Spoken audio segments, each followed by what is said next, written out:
if John Donne is the chief of the metaphysical poetry school, George Herbert is a chief follower of this metaphysical school of poetry. He was a good friend of John Donne. We will see the historical context and literary context which shaped the poetry of George Herbert. Actually, George Herbert became seriously interested in a concept called shape poetry. He took care to print his poems in certain shapes about which he wrote poems, for example, Easter Wings and The Altar. In this lecture, we will spend more time with his well known poem The Caller. We will analyze it using linguistic and rhetorical strategies and then finally offer a nautical reading, that is some knowledge of this sailing, marine travel we will use for understanding this poem The Caller. The historical context of George Herbert and Donne and others is really interesting for us now to know many things that happened. It was a time of persecution of the Puritans. A group of Puritans called the Pilgrim Fathers went to America in 1620 with that ship called Mayflower. We have the change of monarchy in 1625. The new changed government became anti-parliament. That means the King Charles I did not care for the members of the House of Commons or the House of Lords. It led to the civil wars, including the bishop wars, that is the source of the battle is religious freedom and also democratic aspiration of the people. One of the reasons for unrest among Protestants is this Archbishop of Canterbury from 1633 to 45 called William Laud. He was aggressive in promoting Catholic rites and rituals, including visual symbols in churches across England.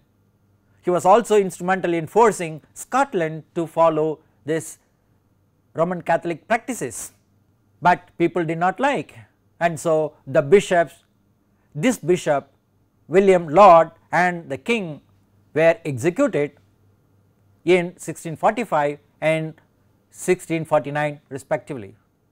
It is quite interesting to see Magdalen Herbert, Herbert's mother, a patron of scholars and poets, including John Donne. John Donne was able to some extent survive much more happily than George Herbert. Herbert and many others were writing devotional poetry at this time. Some of these poems are called emblems. Two writers of this time promoted this poem called emblem poetry. Francis Quarles in England and Jacob Cats, a Dutch poet, they were responsible for popularizing this emblem poetry at this time. Johnson, that is Ben Jonson and John Donne were also popular at the court, but we have two other metaphysical poets, George Herbert and Henry Vaughan. They are from this Welsh background, that is they are Catholic poets, and they did not have much chance to grow in this predominantly Protestant society or even later at this time of the Commonwealth. George Herbert was educated in Cambridge University. He was a friend and admirer of John Donne.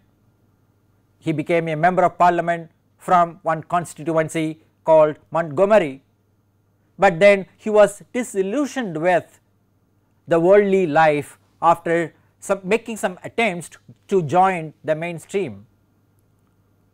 Just before 3 years of his death, he got this chance to become a rector at Bemerton, a rural area far away from this city life. George Herbert was noted for the kind of intense spiritual conflicts which we will see later in Hopkins. Herbert's poem The Temple was published posthumously after his death. Herbert influenced Vaughan, Crashaw and many other poets of his time. His chief contribution is to this pictorial printing of the altar and Easter wings and many other poems in his book The Temple. The poem that we have chosen for discussion is The Caller. Let's see this poem now. As an example of shape poetry, we have Easter wings. We need not read this. Our interest is to show you how the poem is shaped like wings. The next poem is The Altar. The altar, as we have in a church, is presented to us. The poem deals with the altar and it is printed, or the shape of altar is brought into the poem itself. Now we can move on to the poem for study now. This poem has a number of lines in one group. We have divided this poem into several sections for the sake of our discussion, for our reading.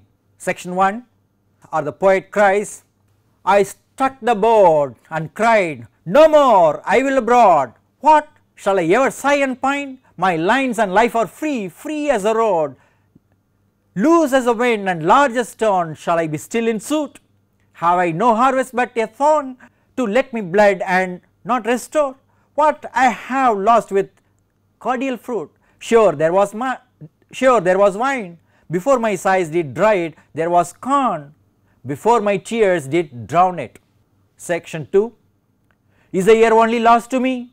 Have I no bays to crown it? No flowers, no garlands gay, all blasted, all wasted? Not so, my heart, but there is fruit, and thou hast hands.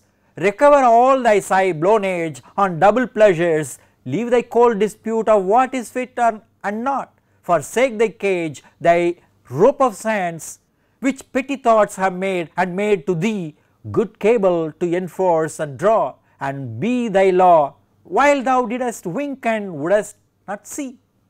Section 3. Away, take heed, I will abroad, call in thy death's head there, tie up thy fears, he that forbears to suit and serve his need, deserve his Lord.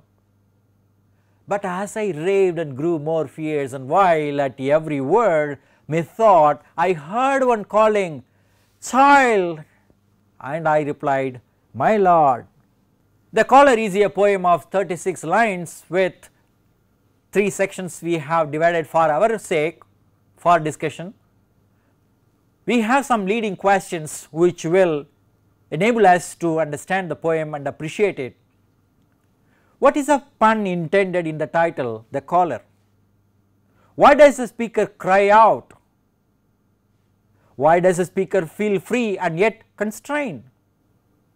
Why does he think about the fruit? What severe loss does the speaker feel? There is something which is troubling the speaker. How does he assert his own will? Where does the voice come from? And finally, how does a poem move from rejection, that is rebellion, to acceptance, that is obedience, saying, my Lord? We have a thematic contrast between 2 major ideas in this poem. The poet is actually in conflict between faith and doubt. Should he follow the path of God, or should he follow the path of the world? Should he have his freedom or be constrained by the scriptural or church practices? Should he rebel against God and follow his own ways of life, or obey God and serve God? What happens to a person when he is frustrated? There is no question of joy at all, but then at the end an element of fulfillment comes when the anger of the poet subsides and then he accepts God. This is a poem that deals with the relationship between man and God. We have several shades, several levels of our relationship with God. A number of poetic devices can be found in this poem as well. Irony is chief one. At the beginning the poet rebels against God, but then at the end he accepts. He need not have rebelled against God at all, but then his heart did not allow him to keep quiet. He feels constrained by the collar, the chain. He feels chained to one particular way of life, that is Christian way of life. He wants to be free. We have the symbol of cage restraining the freedom of people in 17th century, and that is well indicated through this collar as well. The metaphor of collar, harvest, cage all play together to convey that if you are confined to religious way of life, you will not be able to have or enjoy the fruits of material world. So he asks a rhetorical question: shall I be still in suit and confine myself, avoid all the pleasures of life? He says no at the beginning, but then later on he accepts. Through these similes, free as the road, he considers himself free. He considers himself loose as the wind, as large as store. Why should he be confined to this church and one particular way of life? We have a pun on this word collar. Collar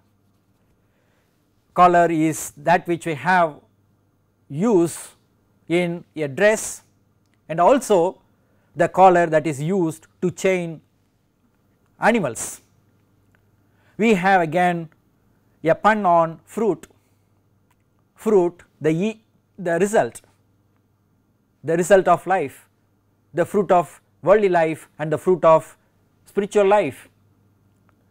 The paradox is well exemplified through rope of science. How do you build a rope of science? How do you have freedom in a confined society?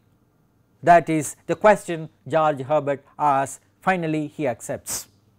When we come to rhyme, rhythm and meter, we notice that the rhyme is variable. However, we can find some pattern. For example, in words like wild, child, word, Lord. The rhythm of this poem is jerky. We do not find this rhythm slow, gradual movement. There are irregular line lengths like 4 syllables, 6 syllables, 8 syllables and 10 syllables, indicating the conflict experienced by the poet. In line number 14 we have 7 syllables. The example is, have I no base to crown it? In line number 16 we have 3 syllables, all wasted. So up and down movement, or probably something like the waves coming to the shore and going into the sea. We have a rapid discordant movement from first line to the last line, that is 1 to 36. This rapid movement of lines, the conflicting experiences, emotions expressed by the poet, all indicate a movement from a state of restlessness to a state of rest at the end. The meter is iambic, but then we have different line lengths. So di, tri, tetra and pentameter we have, that is 2 feet, 3 feet, 4 feet and 5 feet we have in this poem. On the whole, Herbert's poem The Collar presents to us a frustrated speaker crying out, expressing his anger against God. This anger can be found through the insistent questions that he asks throughout the poem. The speaker thinks he he has freedom and he can assert himself and reap the fruit of his labor, living his life. The irregular rhyme and lines indicate the speaker's quest for freedom restlessly. He builds up a faith in himself as against faith in God and gets ready to go out to the world and enjoy the benefits of the world. As he cries out, raves, he hears a voice saying, "Child," and then the poet replies, "My Lord." So paradoxically we find the wild child, the whining child, melting into a mild sweet child without needing words, at the end keeping quiet, becoming pacified. An interesting nautical reading we have for this particular poem. If you want to know more about it, you can read the article by Levitt and Johnson. The whole poem is about the speaker's wish for a worldly voyage. He wants to go out to the world and enjoy himself. So throughout the poem we have nautical or marine or sailing images. It begins with the collar. Collar, we said, is the dress that could prevent the person from moving out of the church, but in the context of this sailing, it is said collar refers to a principle of the mainmast. Next we have board.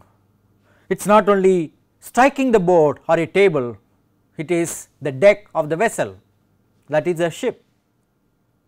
Road here is not just one road that can take you anywhere. In the context of sailing, road is an offshore anchorage where a ship can be harbored for a while.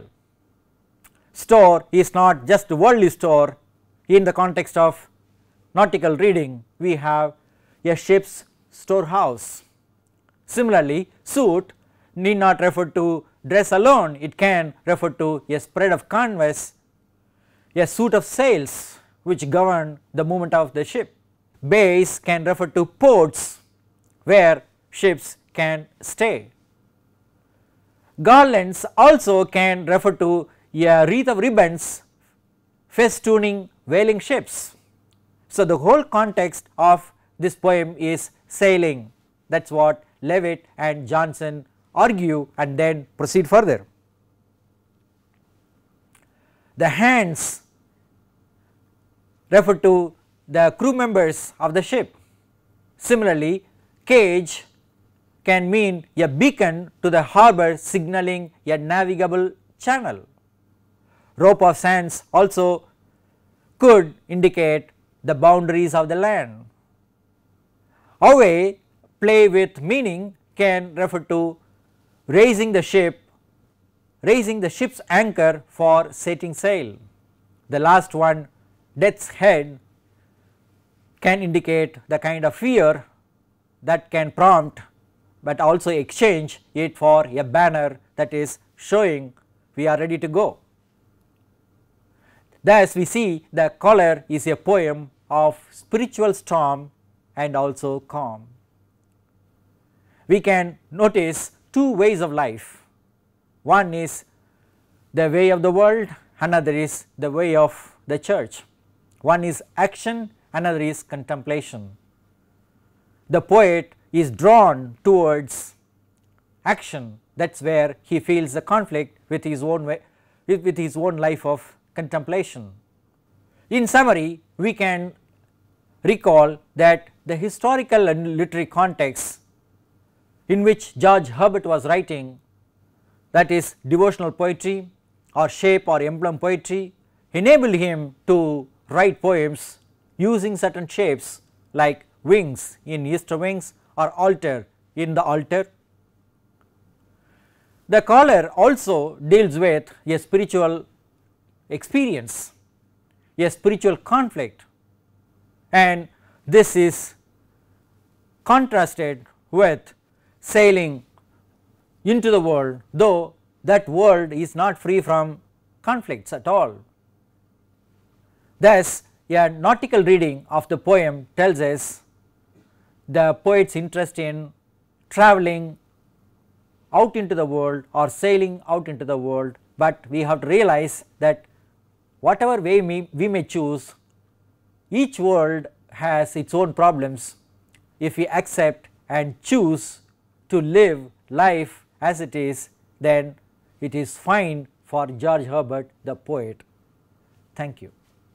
We have some references. As I said, you could read the article by Levitt and Johnston from this journal, Studies in Philology, and enjoy the fruits of the nautical reading. Thank you.